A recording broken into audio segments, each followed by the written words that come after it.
우리 주님 예수 그리스도께서 저와 여러분을 위해 채찍에 맞으시고 십자가에서 보혈을 흘리시고 3일 만에 부활하셔서 죽음에서 승리하신 부활절입니다.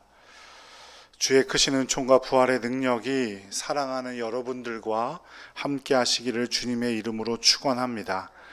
이 귀한 날 오늘 우리에게 주시는 하나님의 말씀은 고린도전서 15장 말씀인데요. 고린도전서 15장은 부활장이라는 별칭이 있는 성경입니다. 사도 바울이 고린도 교회 성도들에게 편지를 쓰면서 그리스도의 부활의 의미와 그리스도의 부활의 신앙에 있어서 부활이 얼마나 중요한지를 설명하고 있는 성경이 바로 고린도전서 15장입니다. 바울은 부활을 설명함에 있어서 1절과 2절에서 자신이 고린도 성도들에게 전한 복음, 또 너희가 받은 복음, 그리고 너희가 서 있는 복음, 마지막으로 이 복음을 믿어야 구원을 받는다라고 기록하고 있습니다.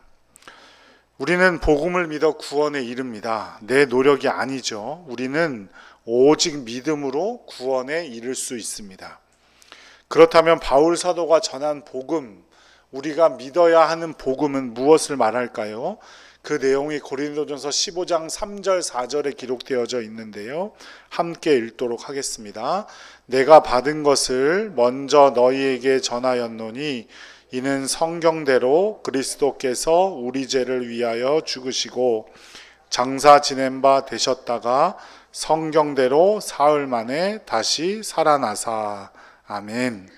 그러니까 바울이 전한 복음이란 바로 예수 그리스도의 부활을 의미합니다.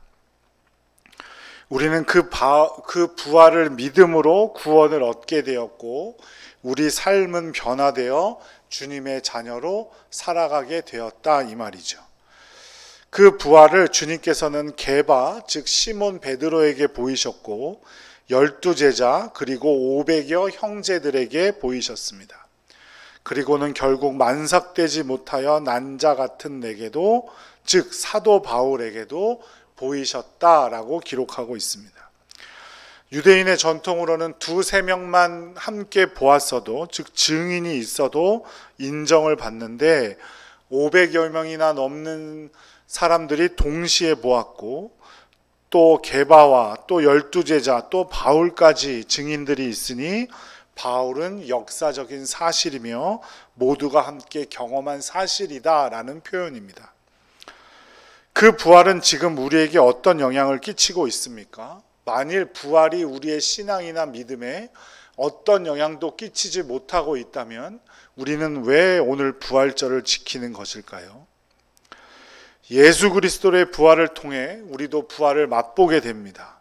부활은 역사적인 사실인 동시에 미래에 분명히 이루어질 일이고 지금도 살아계신 하나님께서 예수 그리스도의 부활을 통하여 우리와 동행하여 주고 계십니다. 부활은 역사적인 사실인 동시에 우리가 그 부활을 믿음으로 구원을 얻게 되고 우리도 부활되게 됩니다. 마태복음 27장 52절 53절 말씀을 함께 읽어보죠. 무덤들이 열리며 자던 성도의 몸이 많이 일어나되 예수의 부활 후에 그들이 무덤에서 나와서 거룩한 성에 들어가 많은 사람에게 보이니라. 아멘. 이게 바로 예수님이 부활하셨을 때의 일을 말하는 거거든요. 그러니까 예수님이 부활하실 때 예수님 혼자만 부활하신 것이 아니라 많은 사람들도 많은 성도들도 함께 부활했습니다. 그리고 그 부활한 성도들이 거룩한 성, 즉 예루살렘에 들어가 많은 사람에게 보였습니다. 이 부활을 보고 백부장과 예수님을 지키는 자들은 예수님이 진실로 하나님의 아들이었다라고 고백하게 되고요. 예수님께서 부활하심으로 이것을 보고 있던 이방인들까지 부활을 믿게 되고 구원을 얻게 됩니다. 부활은 이처럼 많은 사람들에게 보여진 사실이고 또 일반 성도들에게까지 나타난 부활의 역사입니다. 우리는 그 역사적인 사실인 부활을 믿고 구원을 얻게 되는 거죠. 제가 다시 한번 여러분께 묻겠습니다. 여러분은 부활을 믿으십니까? 우리는 믿는다라는 표현을 쓸 때 도저히 믿을 수 없는 사실을 신뢰할 때 쓰게 되죠. 내일 아침에 해가 동쪽에서 뜰 것을 믿습니다 이렇게 말하는 사람은 없어요. 문법적으로 틀린 말은 아니지만 왜냐하면 그건 당연히 있을 일이기 때문에 믿는다라는 표현을 쓰지 않죠. 도저히 믿을 수 없는 것을 믿을 때 우리는 그것을 뭐라고 해요? 믿음이라고 하는 겁니다. 그래서 우리는 아브라함의 믿음을 칭송하고 우리가 본받아야 할 믿음으로 여깁니다. 아브라함의 나이 75세 때에 하나님께서 갈 곳을 알려주시지도 않았는데 본토 친척 아비집을 떠나 내가 내게 명령할 곳으로 지시할 곳으로 가라는 하나님의 말씀에 아브라함은 순종하여 길을 떠났습니다. 히브리서 말씀에 보면 갈 바를 알지 못하고 떠났던 아브라함은 믿음으로 순종하여 그 길을 걸었고 장래 유업으로 받을 땅에 이르게 되었다라고 기록하고 있습니다. 이 믿음으로 세상을 이긴다고 또한 요한 사도는 말하고 있습니다. 요한일서 5장 4절 말씀 함께 읽겠습니다. 무릇 하나님께로부터 난 자마다 세상을 이기느니라. 세상을 이기는 승리는 이것이니 우리의 믿음이니라. 믿음으로 우리는 복을 받게 되고 믿음으로 우리는 세상을 이길 힘을 얻게 된다 이 말입니다. 하나님께로부터 난 자, 바로 거듭난 자를 말하는 거죠. 우리 주 예수 그리스도의 부활을 믿음으로 거듭난 사람은 믿음으로 세상을 이긴다라는 거예요. 세상적인 방식으로 이긴다는 게 아니에요. 우리가 이 악한 세상을 이길 수 있는 것은 믿음밖에 없다는 겁니다.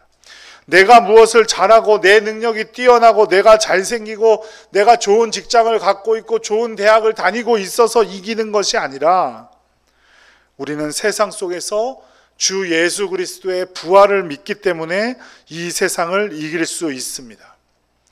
부활하신 예수님께서 엠마오로 가는 두 제자와 함께 길을 걸었지만 이 제자들은 알아보지 못했고 슬픈 빛을 띠고 있었다라고 성경에 기록하고 있습니다. 마가복음 16장에 보면 이 두 사람에게 예수님이 부활의 몸으로 임하셨지만 이들이 믿지 않았고 예수님은 11제자가 모여있는 곳에 이르러서는 그들의 믿음이 없는 것을 꾸짖으셨다라고 기록하고 있습니다. 예수님께서는 주님의 부활을 믿을 때 세상을 이기고 표적을 나타나게 될 것이라고 약속하셨어요. 귀신을 쫓아내고 새 방언을 말하고 뱀을 집어 올리고 무슨 독을 마실지라도 해를 당하지 않게 된다는 뜻입니다. 그리고 그들은 병든 사람에게 손을 얹는 즉 나음을 입을 것이라고 예수님께서 약속하셨어요. 누구에게요? 믿음이 있는 자에게. 이 사실을 믿고 행하면 이대로 될 것이라고 예수님은 약속하셨습니다. 그렇다면 지금 예수님께서 이 자리에 오신다면 우리 믿음을 보고 칭찬을 하실까요? 꾸짖으실까요? 출애굽하여 광야를 떠돌던 이스라엘 백성들에게 하나님께서 만나를 주십니다. 그런데 그 만나는 하루에 얼마만큼 거둘 수 있었습니까? 하루에 하루치만 거둘 수 있었죠. 왜 하나님께서는 일주일치, 한 달치 한꺼번에 거두지 않게 하셨을까요? 단 하루치만 거두게 하신 걸까요? 매일매일 하나님께서 주신다는 믿음으로 살라는 것입니다. 우리가 세상의 염려로 두려워하거나 흔들리지 말고 매일매일 일용할 양식을 주시는 하나님께서 계시니 안심하고 살아라 라는 것이죠. 그래서 예수님께서도 주님의 기도를 알려주시면서 얼마의 양식을 위해 기도하라고 하셨습니까? 일용할 양식을 위해 기도하라고 하셨어요. 믿음으로 살아가라는 예수님의 말씀입니다. 믿음으로 매일매일을 견디고 버티며 살아가야 된다는 것이죠. 내일 염려는 내일에게 맡기고 오늘은 오직 믿음으로 살아야 한다는 겁니다. 여러분 이 순간 무엇을 염려하고 계십니까? 점심 식사는 과연 맛있을 것인가? 오늘 예배 끝나면 부활절 계란 가지고 전도한다는데 어떻게 하면 목사님 몰래 도망갈 수 있을까? 뭐 이런 염려 가운데 계십니까? 아니면 진짜 세상의 염려들 가운데 너무너무 힘들어하고 계십니까? 우리는 믿음으로 오늘 하루를 사는 겁니다. 성도의 삶이란 오늘 하루의 싸움입니다. 오늘 하루를 믿음으로 살아야 내일도 믿음으로 살 수 있는 겁니다. 오늘이 주님께서 허락하신 마지막 날인 것처럼 믿음으로 살아야 합니다. 예수 그리스도께서 날 위해 죽으시고 3일 만에 부활하셨고 나도 부활하게 하셔서 영원토록 살 수 있다는 믿음으로 살아가야만 하는 겁니다. 그러니 세상의 염려도 나에게 방해가 되지 않는 것이고 세상의 어떤 어려움도 믿음으로 이겨낼 수 있는 겁니다. 오늘 믿었으니까 내일은 안 믿어도 되고 어제 난 믿었으니까 난 오늘 안 믿어도 되고가 아니라 오늘도 내일도 이제 더 이상 믿지 않아도 된다는 것도 아닙니다. 오늘을 믿음으로 살았다면 내일도 믿음으로 살 수가 있으며 믿음을 버려서는 안 된다는 말입니다. 믿음은 오늘 하루의 싸움이자 예수님 다시 오실 때까지 치루어야 하는 싸움입니다. 나는 나이 이만큼 먹었으니 이 정도 여태까지 믿었으니 안 믿어도 되는 거 아닌가? 절대 아니라는 겁니다. 또한 나는 아직 어리니까 교회 학교 학생이니까 예배 마음대로 드려도 된다는 의미 절대로 아닙니다. 한 목사님의 설교 중에 들은 예화인데 참 은혜가 되었습니다. 한 80세 정도 되신 장로님께서 암이 걸리신 거예요. 그래서 자녀들이 수술비를 가지고 와서 아버님 수술하면 된답니다. 그러니 걱정하지 마세요. 그랬더니 이 장로님이 수술을 받지 않겠다고 하시더랍니다. 이 정도면 나는 많이 살았다. 수술비는 교회에 헌금하도록 해라. 교회에 지금 천장 수리가 필요하다.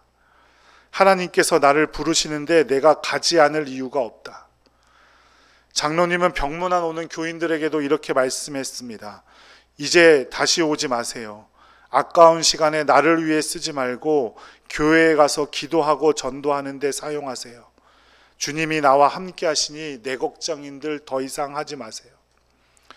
이 정도 오면 그래서 장로님이 병에서 나았다라는 이야기를 들으실 것 같지만 장로님께는 소천하시게 되었습니다. 그날 하늘에는 난데없이 너무나 크고 선명한 무지개가 생겼습니다. 그것을 보면서 교우들은 장로님이 천국 가신 증거라며 은혜를 받았다라는 이야기입니다. 믿음은 우리 어린 자녀들에게도 그리고 어르신 성도님들에게도 모두 하루하루 지켜야 할 문제입니다. 그러므로 어리다는 핑계로 예배에 빠져도 되거나 믿음과 상관없는 일을 해도 무방하다고 생각해서는 안 됩니다. 그리고 반대로 나이가 많으시다고 해서 나는 여태껏 열심히 믿었으니까 이제는 좀 덜 해도 되겠지라고 하는 것 아니라는 겁니다. 믿음의 생활은 시작하면 끝까지 가야 되는 겁니다. 그렇다면 그 믿음은 어디서 납니까? 믿음은 말씀에서 납니다. 그러므로 말씀을 가까이 해야 합니다. 어떻게 해서든 말씀과 멀어져서는 안 됩니다. 어린 자녀들에게 어떻게 해서든 말씀과 가까이 할 수 있는 기회를 주셔야 합니다. 용돈을 더 주더라도 그렇게 꼭 하셔야 합니다. 제가 지난주에 한 집사님 가정에서 들은 이야기인데요. 자녀들이 지급한 용돈에서 더 필요로 할 때, 더 용돈을 추가로 요구할 때 말씀을 쓰게 하셨답니다. 한 절에 100원, 2만 원이 필요하면 200절을 쓰면 2만 원을 지급하고 써온 대로 그렇게 하셨답니다. 그렇게 해서라도 자녀들이 믿음에서 떠나는 것을 막으려고 하셨겠죠. 여러분들은 여러분의 자녀들이 믿음에서 멀어지는 것을 위해 어떻게 그것을 방지하기 위해 어떤 노력을 하고 계십니까? 믿음은 분명히 말씀에서 납니다. 로마서 10장 17절 말씀 함께 읽어보죠. 그러므로 믿음은 들음에서 나며 들음은 그리스도의 말씀으로 말미암았느니라. 제가 아침마다 공동체 성경 읽기 유튜브를 링크해서 단체 카톡방에 보내드리죠. 성경책으로 말씀을 대하기가 어려운 분들도 들으실 수는 있겠다. 바쁘신 와중에도 차를 타고 운전하는 와중에도 또 집안일을 하는 와중에도 들으실 수는 있겠다 싶어 매일매일 보내드립니다. 그냥 맨날 비슷한 것 단체톡으로 보낸다고 그냥 흘려보내지 마시고 꼭 들으시기 바랍니다. 그래야 우리 믿음이 든든히 설 수가 있습니다. 믿음을 든든히 세울 수 있는 방법은 말씀 외에는 없습니다. 말씀을 듣고 말씀을 믿을 때 가능합니다. 모든 성경의 말씀은 예수 그리스도와 연결되고 그 중에서도 예수 그리스도의 부활에 대해서 설명하고 있습니다. 우리가 갖고 있는 기독교 신앙은 부활을 통해 생겨난 겁니다. 그래서 성탄절이 예수님의 생일이라면 성령 강림절은 교회의 생일이고 부활절은 기독교의 생일입니다. 예수 그리스도의 부활을 믿어야 우리는 구원을 얻습니다. 그래서 예수님은 수많은 사람들에게 역사적으로 그 사실을 보이시고 하나님의 말씀 성경에 기록되게 하셨습니다. 말씀 한 절 한 절이 너무나 다 귀합니다. 말씀 다 알고 거기서 거기고 목사님 오늘 본문 뭐 하나만 딱 봐도 어떤 설교 하시겠구나 하고 다 안다고 해서 끝이 아니라는 거예요. 중국 선교의 아버지라고 불리우는 허드슨 테일러라는 선교사님이 계십니다. 이분이 선교 활동 중에 큰 스트레스를 받고 고난에 빠지게 돼요. 그런데 성경을 읽다가 그 고난에서 빠져나오는 큰 은혜를 받게 되는 구절을 발견하게 됩니다. 요한복음 15장 5절 말씀입니다. 함께 읽어보죠. 나는 포도나무요 너희는 가지니 그가 내 안에 내가 그 안에 거하면 사람이 열매를 많이 맺나니 나를 떠나서는 너희가 아무것도 할 수 없음이라. 모두가 다 아는 말씀이죠. 너무나 평범한 말씀이에요. 그런데 허드슨 테일러 선교사님은 이 말씀에 그날따라 유독 큰 은혜를 받았습니다. 나는 가지일 뿐인데 나는 포도이신 예수님께 붙어 있기만 하면 되는데 그래서 영양분도 공급받아서 꽃도 피우고 열매도 얻는 것인데 내가 가지가 아니라 내가 스스로 나무가 되려고 하고 있었구나. 내가 예수님 자리에 내가 앉으려고 했구나. 저도 큰 은혜를 받았습니다. 이처럼 특별한 말씀, 기적의 말씀만이 은혜가 되는 것이 아니라 모든 말씀이 우리에게 은혜가 되고 우리의 믿음을 이루게 하는 줄로 믿습니다. 종교개혁가 마틴 루터, 감리교회 창시자 요한 웨슬리 모두 말씀을 읽다가 회심을 체험하게 됩니다. 말씀은 그 자체로 살아있는 능력인 줄로 믿습니다. 우리는 말씀을 있는 그대로 믿을 때 살아있는 능력을 체험할 수가 있습니다. 마가복음 16장에서 예수님께서 약속하신 거예요. 그런데 우리가 앞서 말씀드린 그 예수님의 약속, 그 기적의 역사가 왜 우리에게는 나타나지 않는 걸까요? 왜 그러는 겁니까? 간단히 말씀드리자면 믿지 못하기 때문입니다. 말씀을 그대로 그 능력으로 인정하지 못하기 때문이에요. 내 세상적인 생각으로 말씀을 판단하고 말씀을 이해하려고 해서 그렇습니다.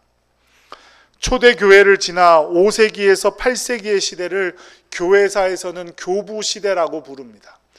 많은 믿음의 저작들과 믿음의 연구를 했던 사람들을 교부라고 부르는데 그 교부들의 많은 신학적 개념들이 정립된 시기여서 교부 시대라고 불러요. 하지만 초대교회를 지나 교부 시대를 거치면서 교회 안에 이런 기적의 역사가 사라져버렸습니다. 많은 교회 사가들이 이렇게 그 시대를 평가합니다. 성경을 믿음의 대상이 아니라 연구의 대상으로 바라보았기 때문입니다. 성경은 믿음의 대상이지 연구의 대상이 아닙니다. 제가 전에도 한번 말씀드린 적 있죠. 제가 신학대학원 다닐 때 중국 북경대학교 교수님이 왔어요. 중국에서 북경대학교는 세계적으로 좋은 대학교 아닙니까? 그 학교에 신학과가 있습니다. 그런데 그 북경대학교 신학과 교수가 우리 학교를 제가 다니던 학교를 찾아와서 신학 세미나를 하는데 그 사람이 그렇게 말하는 거예요. 자기들은 성경을 믿음의 도구로 보지 않습니다. 자기들은 연구의 도구로 본다는 거예요. 이들은 왜 신학과를 만들어 놓고 있느냐? 서양 사람들, 유럽 사람들, 미국 사람들의 세상 사상에는 무엇이 깔려 있는가를 알기 위해서 성경을 연구하는 거예요. 믿음의 도구가 아니라. 그러면 그 베이징 대학 신학과에서 성경을 연구하는 그들이나 부활을 제대로 믿지 않고 성경에 기록된 일들을 온전히 내 것으로 믿지 않는 사람들과는 뭔가 차이가 있는 겁니까? 지금도 성경을 온전히 믿으면 기적은 일어날 줄로 믿습니다. 그래서 우리 동산교회도 이런 성령의 역사와 은사와 기적들이 일어나는 교회가 되기를 간절히 소원합니다. 존 웨슬리가 1738년 5월 24일 회심한 뒤에 1739년 10월 23일 화요일 일기에 보면 귀신 들린 한 여인에 대한 이야기가 나옵니다.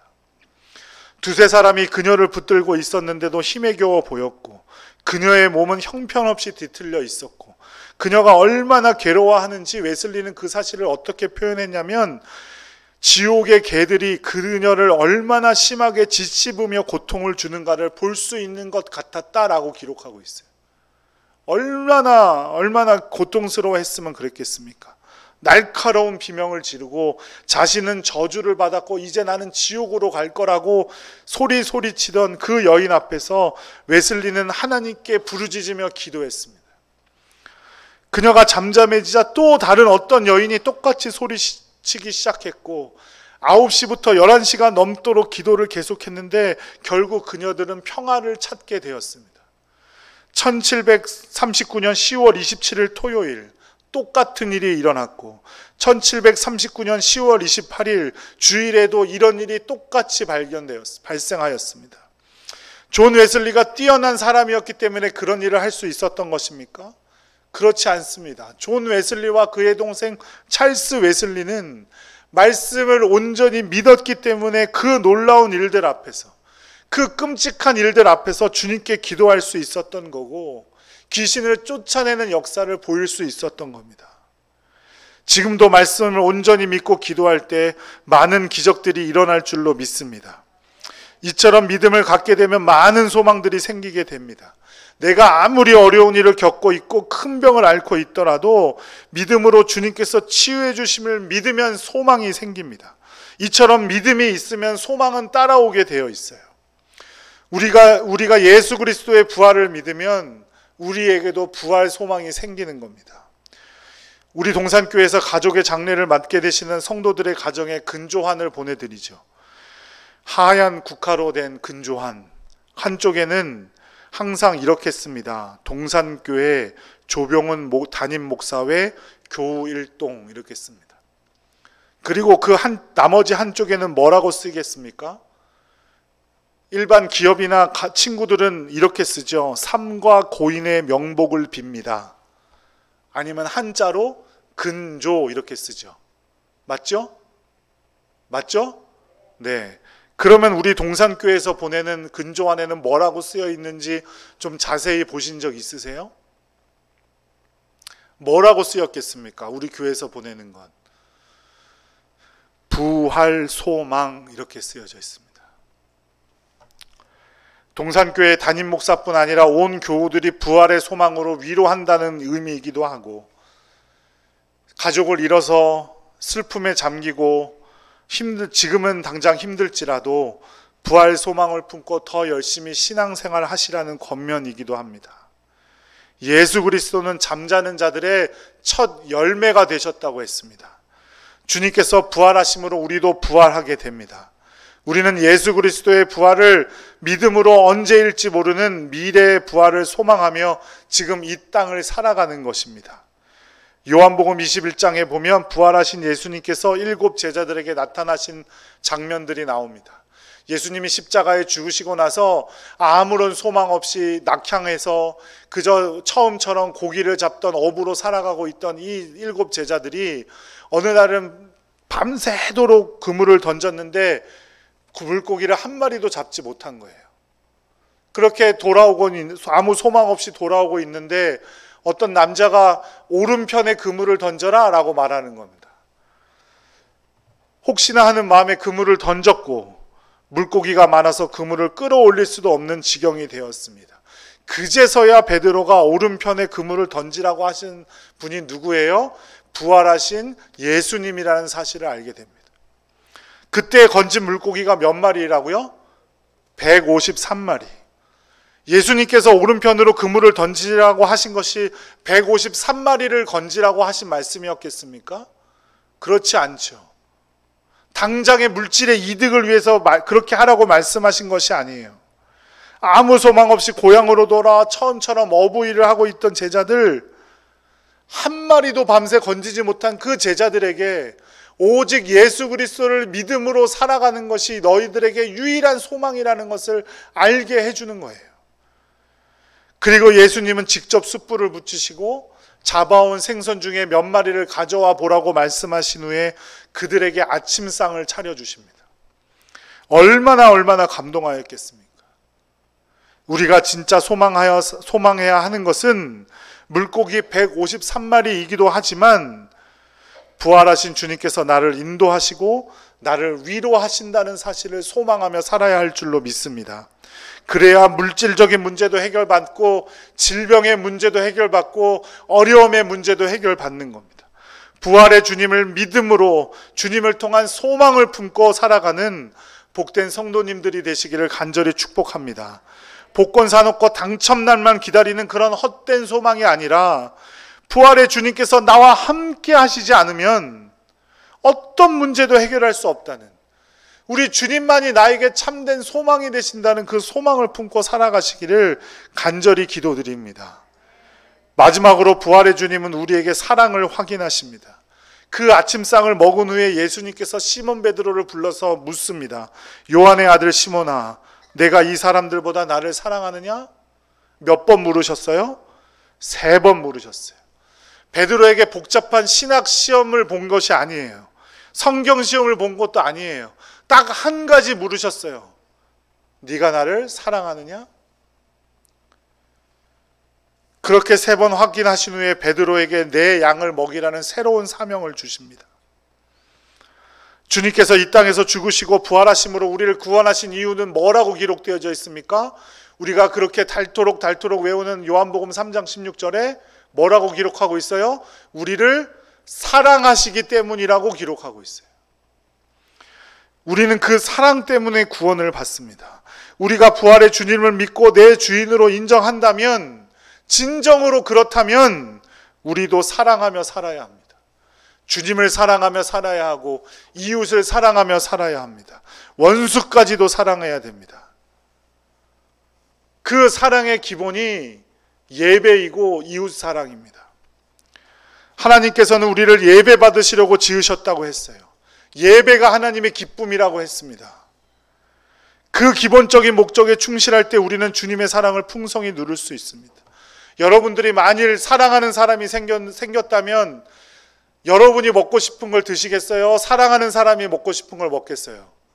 사랑하는 사람이 먹고 싶은 걸 택하겠죠. 나는 이 영화 보고 싶고 사랑하는 사람인 저 영화 보고 싶다면 이 영화 보겠어요? 저 영화 보겠어요?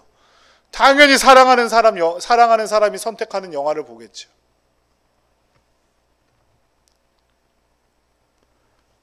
여러분 진심으로 하나님을 사랑하신다면 예배 드리셔야 돼요. 여러분의 삶이 예배가 되어야 됩니다. 하나님께 영광을 돌리는 거에 돼야 돼요. 여러분의 모든 삶을 하나님의 영광을 위해 사용하셔야 합니다. 하나님을 사랑하는데, 하나님을 통해 하나님께 내가 예배 드리기를 원하는 사람이, 나는 피곤하니까 예배는 뒤로 밀어놓을 수 있겠습니까? 지금 내가 좋아하는 거 해야 되니까 예배 드리는 것 조금 뒤로 밀어놓을 수 있겠습니까? 사랑한다면 어떻게 해서든 사랑하는 사람을 위해서 살아가는 것이 사람입니다. 그리고 또 이웃을 사랑해야 하는 일입니다. 사랑하는 여러분, 제가 부활을 통해서 오늘 무엇 말씀드렸습니까? 제가 3가지 말씀드렸는데요. 뭐 말씀드렸어요? 믿음, 소망, 사랑 말씀드렸어요. 부활을 믿어야 하고, 부활을 통해 소망을 해야 되고, 부활을 통한 사랑을 베풀며 살아야 한다고 말씀드렸어요. 믿음, 소망, 사랑은 항상 있을 것이라고 고린도전서 13장 13절에 기록하고 있습니다. 그 중에 제일은 사랑이라고 했으니 믿음과 소망은 필요 없다는 말씀이 절대로 아니에요. 믿음과 소망과 사랑은 세상 끝날까지 우리가 지고 가야 할 책임이고, 또 주님께서 우리에게 주시는 놀라운 축복인 줄로 믿습니다. 주님께서 우리에게도 부활을 보이셔서 우리에게도 주어진 축복이자 의무입니다. 그저 옛날에 있었던 예수 그리스도의 부활을 인정하고 끝나는 것이 아니라 주님의 부활을 통한 믿음으로 소망하며 사랑을 베풀며 살아가는 성도들이 되시기를 간절히 축복합니다. 그것이 성도의 삶이고 진정으로 부활을 믿는 자의 삶인 줄로 믿습니다. 기도하겠습니다.